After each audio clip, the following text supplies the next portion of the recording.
السلام علیکم ورحمۃ اللہ وبرکاتہ۔ الحمدللہ الحمدللہ وکفا الحمدللہ الحمدللہ وکفا والسلام علی عبادہ الذین اصطفیٰ، اما بعد فاعوذ باللہ من الشیطان الرجیم، بسم اللہ الرحمن الرحیم۔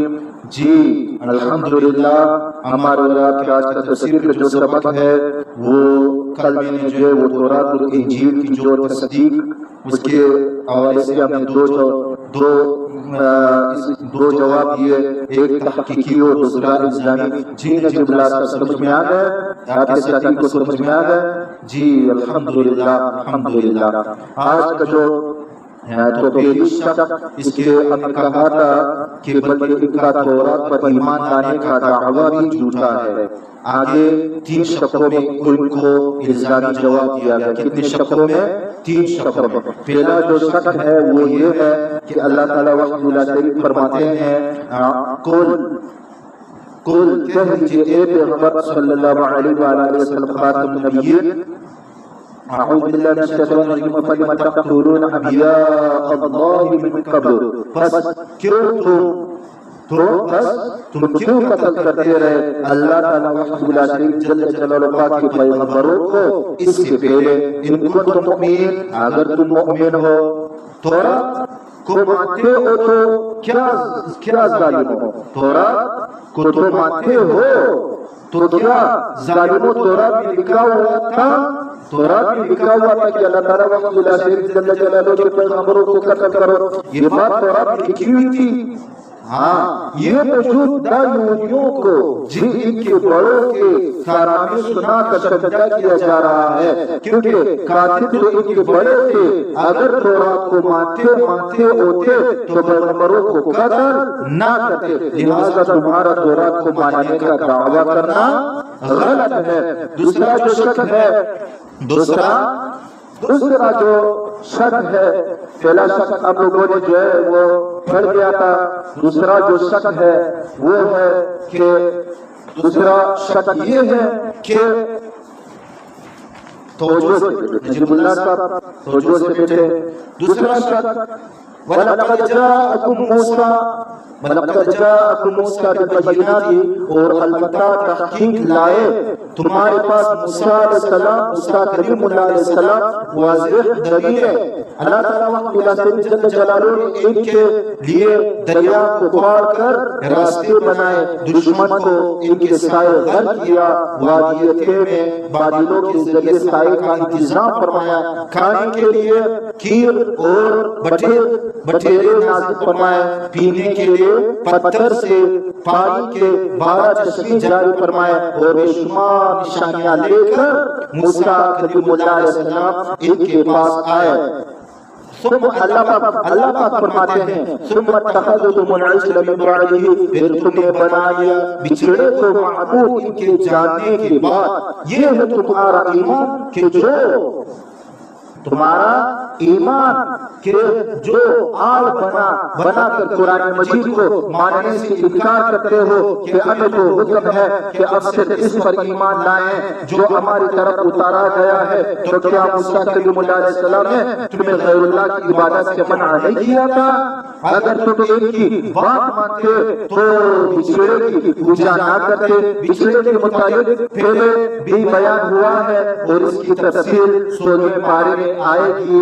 یہ بنی اسرائیل جب مصر سے آئے تھے تو ان کی قبطی عورتوں سے فرعونیوں کی قبطی تھی، زیور مانگ کر لائی تھی۔ حضرت موسیٰ کلیم اللہ علیہ السلام نے ان کو ان زیورات سے منع فرما دیا کہ ان کا استعمال کرنا تمہارے لیے جائز نہیں ہے، کیونکہ پہلی شریعتوں میں شریعت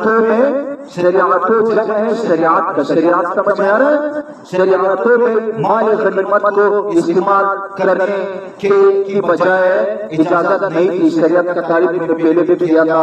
ہماری شریعت میں مال غنیمت کو اس ایمان کرنے کی اجازت دی گئی ہے۔ سامری اور مکر و فریب، سامری اور مکر و فریب تو انہوں نے وہ زیورات جنگل میں پھینک دیے۔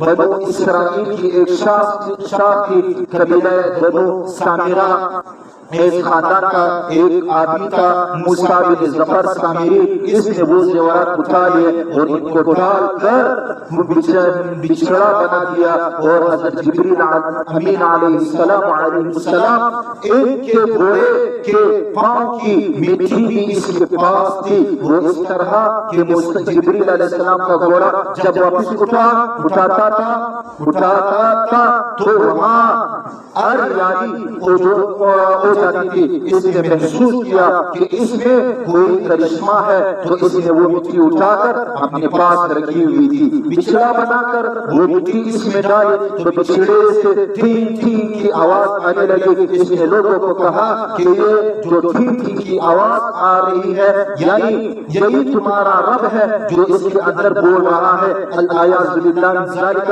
اسی وجہ سے موسیٰ کلیم اللہ علیہ السلام کو آنے میں دیر ہو گئی، کیونکہ رب تو یہ یہاں تھین تھین کر رہا ہے اور وہ دور پر بیٹھے انتظار کر رہے ہیں۔ ان میں سے ایسے بیوقوف بھی تھے جنہوں نے بچھڑے کو رب مان کر اس کی پوجا شروع کر دی۔ کوئی اس کے سامنے رکوع میں ہے، کوئی سجدہ کر رہا ہے، کوئی عطر لگا رہا ہے، اور کوئی اس پر چادر چڑھا رہا ہے، کوئی کچھ کر رہا ہے اور کوئی کچھ کر رہا ہے۔ تو اس طرح انہوں نے سب نہیں، کچھ نے بچھڑے کو معبود بنایا، سب نہیں تھے۔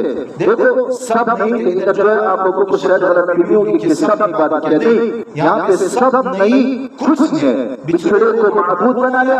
موسیٰ کلیم اللہ علیہ السلام کے کوئی طور پر جانے کے بعد فرمایا وَأَنْتُمْ ظَالِمُونَ، اور تم ظالم تھے کہ بچھڑے کو معبود بنا لیا، اور وہ بچھڑا ان زیورات سے بنایا گیا تھا جن کا استعمال تمہارے لیے جائز نہ تھا، تو اس سے رب تیار کرنا کس طرح جائز ہوگا۔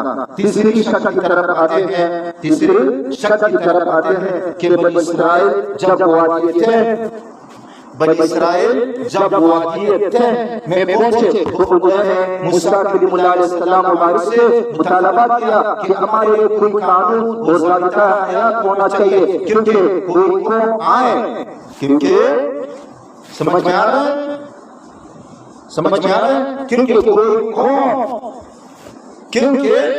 کوئی قوم آئین کے بغیر نہیں چل سکتی۔ پہلے ہم فرعون ملعون کے غلام تھے، ان کا آئین قانون ہم پر تھا، نافذ تھا۔ آئین کے معنی قانون اب پر نافذ تھا۔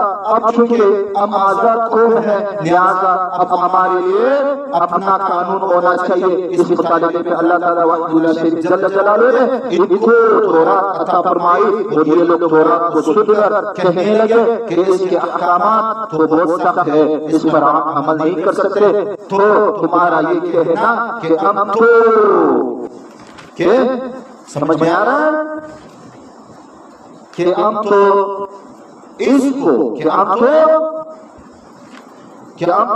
اس کو مانتے ہیں جو ہماری طرف نازل کی گئی ہے، کس طرح درست ہے۔ رفعت اللہ تعالیٰ وحدہ جل جلالہ فرماتے ہیں وَإِذْ أَخَذْنَا مِيثَاقَكُمْ، اور جب ہم نے تم سے پختہ عہد لیا، وَرَفَعْنَا فَوْقَكُمُ الطُّورَ، اور بلند کیا ہم نے تمہارے اوپر طور پہاڑ کو، پہاڑ کا نام ہے طور پہاڑ کو۔ اللہ تعالیٰ وحدہ جل جلالہ نے طور پہاڑ کو اکھیڑ کر ان کے سروں پر اس طرح کھڑا کر دیا جس طرح یہ مسجد کی چھت ہمارے سروں پر، مسجد کی جو چھت ہے ہمارے سروں پر ہے۔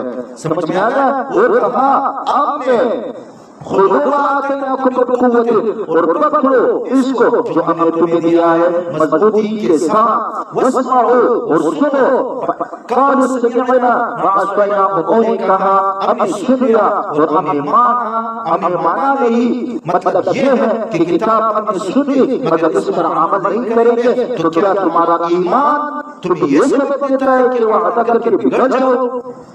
واشربوا وأشربوا في قلوبهم العجلة، اور دلا دی گئی ان کے دلوں میں بچھڑے کی محبت بکفرهم ان کے کفر کی وجہ سے، تو بئس ما یأمرکم ایمانکم، آپ صلی اللہ علیہ وآلہ وسلم خاتم النبیین فرماتے بری ہے وہ چیز جس کے لیے حکم کرتا ہے تمہیں تمہارا ایمان، ان کنتم مؤمنین، اگر تم مؤمن ہو کیا تمہارا ایمان نہیں، کیا تمہارا ایمان تمہیں بچھڑے کی پوجا کا حکم دیتا ہے؟ وہ تمہارا ایمان، اور تمہارا ایمان یہ ہے کہ وعدہ کر کے توڑو، تم کس منہ سے کہتے ہو کہ ہم اس کو مانتے ہیں جو ہمارے اوپر نازل کی گئی ہے؟ پھر یہ سب کچھ کرنے کے باوجود کہتے تھے کہ آخرت اگر جنت تو صرف ہمارے لیے ہے۔ جی الحمدللہ الحمدللہ ثم الحمدللہ۔ چنانچہ اسی پارے میں آگے آئے ہیں قالوا لن يدخل الجنة الا من كان هودا او نصارا، یہودیوں نے کہا کہ جنت میں ہمارے سوا کوئی داخل نہیں ہو سکتا، کوئی نہیں داخل ہو سکتا، اور عیسائیوں نے کہا کہ جنت میں ہمارے سوا کوئی نہیں داخل ہو سکتا۔ اس کے جواب اللہ تعالیٰ وحدہ جل جلالہ کا جو ارشاد ہے وہ انشاءاللہ ہم کل آپ کے سامنے ذکر کریں گے۔ ہمارا آپ کو تفسیر جو اسی اختتام پذیر پہ پہنچ گیا، اسی جگہ اختتام کرتے ہیں۔ وآخر دعوانا ان الحمدللہ رب العالمین۔